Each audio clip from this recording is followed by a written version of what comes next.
J.K. Yadav Films present.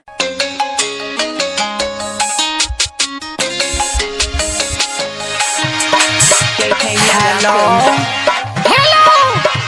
Hello. Hello. अरे आवाज नहीं जाए छो।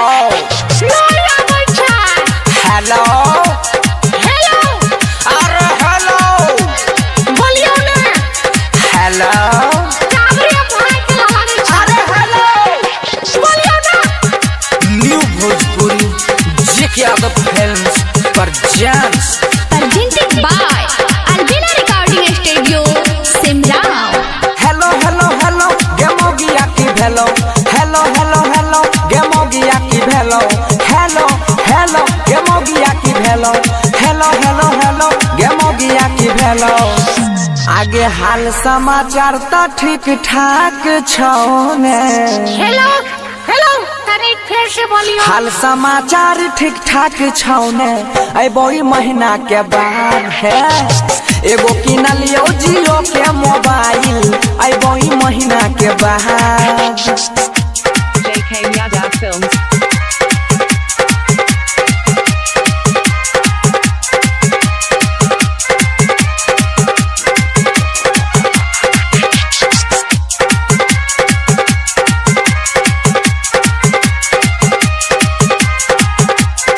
JK Yadav Films.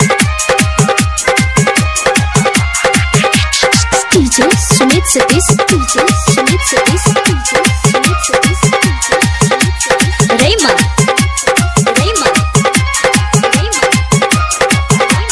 हाँ हाँ तोरा खातिर किन लेबो मिस कॉल साड़ी के मिस कॉल साड़ी आ बड़ी हंसे छै ने हमर बेटिया दुलारी के बेटिया दुलारी ओकरो खातिर किन लेलिए जींस वाला शर्ट गे हेलो हेलो हेलो आवाज कट गेलो फेरो से एकदा बोले केना में की भेलो हेलो हेलो आवाज कट गेलो फेरो से एकदा बोले केना में की भेलो आगे छोटका बाबुआ ठीक ठाक छौ ने काल खुना तनिक सर्दी भ गेल रहे छोटका बाबुआ ठीक ठाक छौ ने अबोई महीना के बाद सच में एगो किन लियो जियो के मोबाइल अबोई महीना के बाद बहाने अच्छी लो अब नया नया फिल्मों देखबै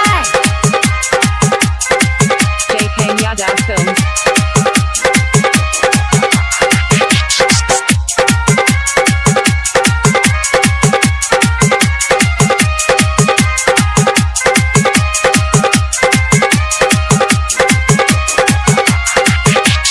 DJ Sumit Satish DJ Sumit Satish DJ Sumit Satish Rayman